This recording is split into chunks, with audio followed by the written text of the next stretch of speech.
Praise the lord. ఈరోజు దేవుని వాగ్దానము, నా ఉపదేశము వానవలె కురియును, నా వాక్యము మంచువలెను, లేతగడ్డి మీద పడు చినుకుల వలెను, పచ్చిక మీద కురియు వర్షము వలెను ఉండును. ద్వితీయోపదేశ కాండము 32వ అధ్యాయము 2వ వచనము.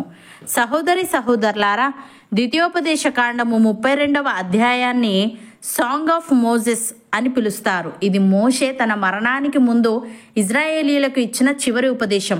అతడు తన జీవితాంతం వారిని నడిపించి దేవుని ఆజ్ఞలను బోధించాడు. ఇప్పుడు వారు వాగ్దాన భూమిలోకి ప్రవేశించబోతున్నప్పుడు మోషే వారికి దేవుని వాక్యమును గుర్తు చేస్తూ ఒక పాటగా చెప్పాడు. అంటే అతడు చెప్పబోయే మాటలు కేవలం మానవ బోధ కాదు, దేవుని వాక్యమని చెప్పడం. వర్షం భూమిని పండించినట్లు దేవుని వాక్యం వారిని ఆధ్యాత్మికంగా పెంచుతుందని చెప్పాడు.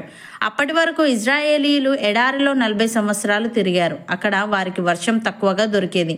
వాన, మంచు చినుకుల విలువ వారికి బాగా తెలుసు.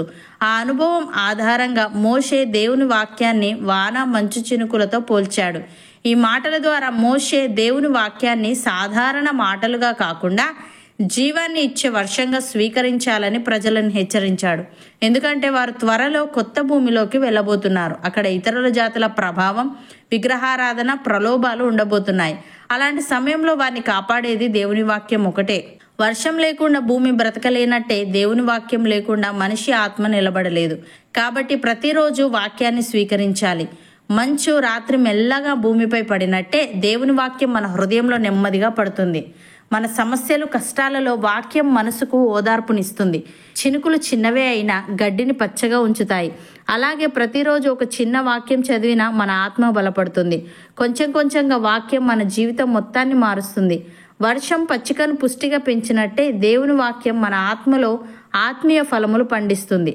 అందుకే ప్రతిరోజు మనము వాక్యాన్ని స్వీకరించాలి, దానిలో నడవాలి, ఇతరులకు పంచాలి. దేవుడు ఈ విధంగా అంటున్నాడు, వర్షమును హిమమును ఆకాశము నుండి వచ్చి అక్కడికి ఏలాగు మరలక భూమిని తడిపి విత్తువానికి విత్తనమును, భుజించువానికి ఆహారమును కలుగుటకై అది చిగిర్చి వర్ధిల్లునట్లు చేయునో అలాగే నా నోట నుండి వచ్చు వచనమును ఉండును. నిష్ఫలముగా నా యొద్దకు మరలక అది నాకు అనుకూలమైన దాన్ని నెరవేర్చును. నేను పంపిన కార్యమును సఫలము చేయును అని. ప్రియులారా, మన ప్రభువు గొప్పవాడు, ఆయన అధిక శక్తి గలవాడు, ఆయన జ్ఞానమునకు మితి లేదు. యెహోవా దీనులను లేవనెత్తువాడు, భక్తిహీనులను ఆయన నేలను కూల్చును. కృతజ్ఞతాస్తుతులతో యెహోవాను కీర్తించుడి, సితారాతో మన దేవుని కీర్తించుడి.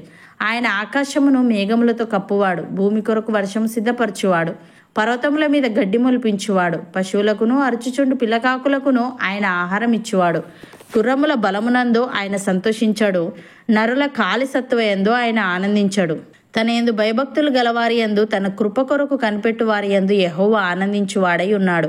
అపోస్తలుడైన పౌలు కొరింథీయులకు వ్రాస్తూ ఈ విధంగా అంటున్నాడు, సహోదరులారా, ఆత్మ సంబంధులైన మనుషులతో మాట్లాడినట్లు నేను మీతో మాట్లాడలేకపోతిని. శరీర సంబంధులైన మనుష్యులే అనియు క్రీస్తునందు పసిబిడ్డలే అనియు మీతో మాట్లాడవలసి వచ్చెను. అప్పటిలో మీకు బలము చాలకపోయినందున పాలతోనే మిమ్మును పెంచితిని గాని అన్నముతో మిమ్మును పెంచలేదు. మీరు ఇంకను శరీర సంబంధులై ఉండుట వలన ఇప్పుడును మీరు బలహీనులై ఉన్నారు కారా. మీలో అసూయయు కలహమును ఉండగా మీరు శరీర సంబంధులై మనుష్యరీతిగా నడుచుకుని వారు కారా. ఒకడు నేను పౌలు వాడను, మరి ఒకడు నేను అపోల్లో వాడను అని చెప్పునప్పుడు మీరు ప్రకృతి సంబంధులైన మనుష్యులు కారా. అపోల్లో ఎవడు, పౌలు ఎవడు? పరిచారకులే కదా. ఒక్కొక్కరికి ప్రభు అనుగ్రహించిన ప్రకారము వారి ద్వారా మీరు విశ్వసించితిరి. నేను నాటితిని, అపోల్లో నీళ్లు పోసెను, వృద్ధి కలుగజేసిన వాడు దేవుడే. కాబట్టి వృద్ధి కలుగజేయు దేవునిలోనే గాని నాటువానిలోనైనను నీళ్లు పోయువానిలోనైనను ఏమీ లేదు. నాటువాడును నీళ్లు పోయువాడును ఒక్కటే.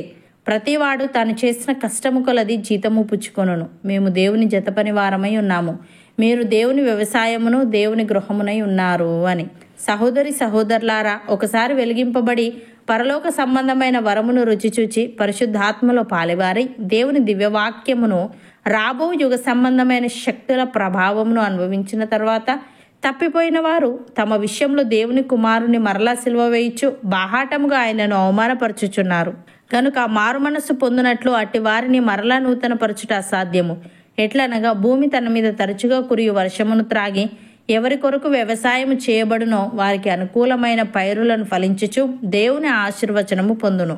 అయితే ముళ్ళ తుప్పలను గచ్చతీగలను దాని మీద పెరిగిన ఎడల అది పనికిరానిదని విసర్జింపబడి శాపము పొందదగినదగును, తుదకది కాల్చివేయబడును.